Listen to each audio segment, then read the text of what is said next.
안녕하십니까. 조선일보 경제부 김은정 기자입니다. 오늘 뒷담화를 나눠볼 기사는 이런 예금은 지금 즉시 해지하라. 초고금리 시대 저축 꿀팁 4가지라는 헤드라인의 기사입니다.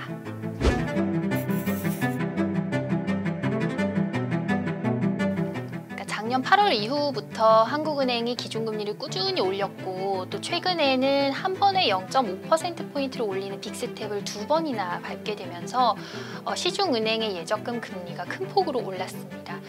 예전에 가입했던 그런 예적금 이율보다 앞자리가 바뀌는 그런 일들이 계속 있다 보니까 소비자들이 이거 갈아타야 돼 말아야 돼 하는 그런 고민들이 많아진 걸 피부로 느낄 수 있었습니다.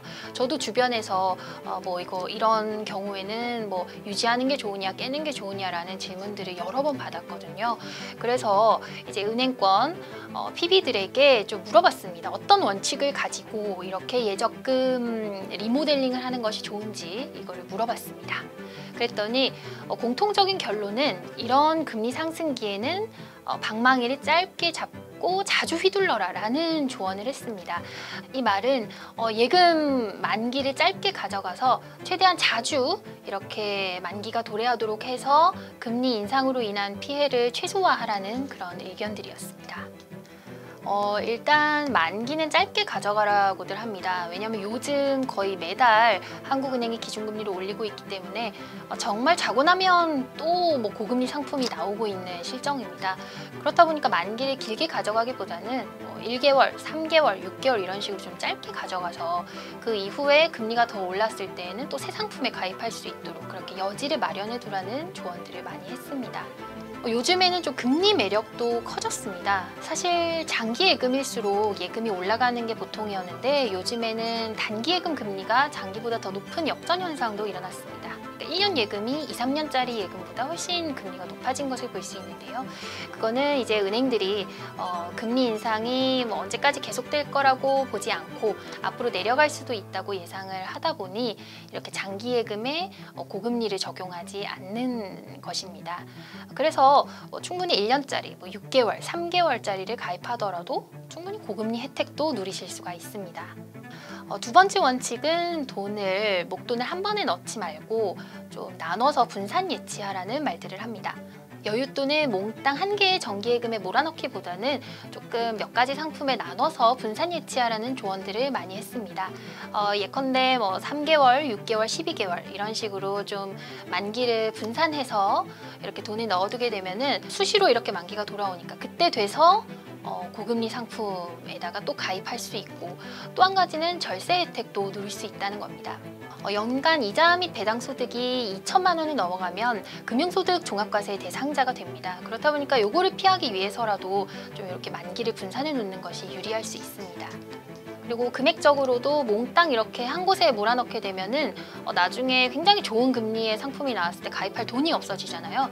그렇다 보니까 일정 부분은 좀 파킹 통장 같은 데다 묻어두고 이제 고금리 예적금이 나올 타이밍을 노렸다가 그때 넣는 것도 추천을 했습니다. 요즘 인터넷은행 파킹 통장 같은 경우는 연 2.7%까지도 나오고요. 저축은행에서는 연 4% 파킹 통장까지도 나오고 있으니까 적절하게 활용해 보시는 게 좋습니다.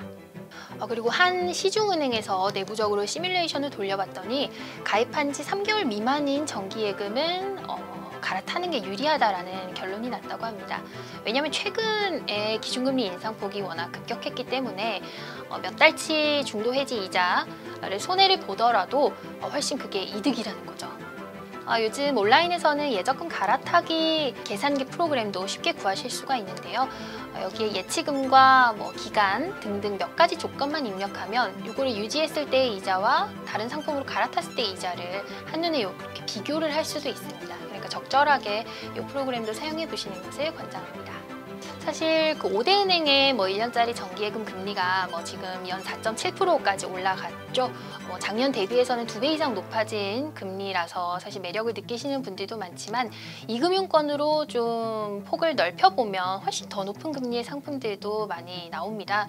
사실 저축은행에서는 6.5% 1년짜리 정기예금도 나왔고요. 그리고 적금 같은 경우에는 신협의 10% 적금 또 새마을금고에서도 그런 비슷한 류의 적금들을 쉽게 찾아볼 수가 있습니다. 그렇다 보니까 좀 1,2금융권을 가리지 않고 여러 정보들을 좀 빠르게 이렇게 받아들이시는 게 필요한데요. 온라인에 뱅보드 차트라고 검색하면은 1 단위로 해서 1금융권 최고금리 순서 대로 나열된 거, 그리고 또 2금융권에서 최고금리를 주는 금융사 이렇게 쭉 나열해서 볼 수가 있습니다. 이런 거를 참고하셔도 좋고, 저축은행 상품 금리 같은 경우는 저축은행 중앙회 홈페이지에 들어가셔서 한눈에 보실 수 있고요. 새마을금고나 신협 같은 경우는 조합 단위에서 개별적으로 이렇게 상품을 판매하지 중앙회에서 일괄적으로 이렇게 상품 공시를 하고 있지는 않아서 조금은 더 손품을 들이셔야 합니다. 사실 몇 가지 원칙들을 소개해 드리기는 했지만 이거 워낙 케이스 바이 케이스, 각 예금주 분의 그런 상황에 따라서 사실 유불리가 달라질 수 있는 것이라서 굉장히 좀 말씀드리기 조심스러운 부분이 없지 않아 있습니다. 그런데 이제 요즘 시중에서 이렇게 예적금 환승 계산기 프로그램들도 잘 구하실 수가 있으니까 이런 걸 숫자를 직접 비교해 보시고 좀 현명한 선택하시기를 바랍니다. 네, 지금까지 조선일보 경제부 김은정 기자였습니다.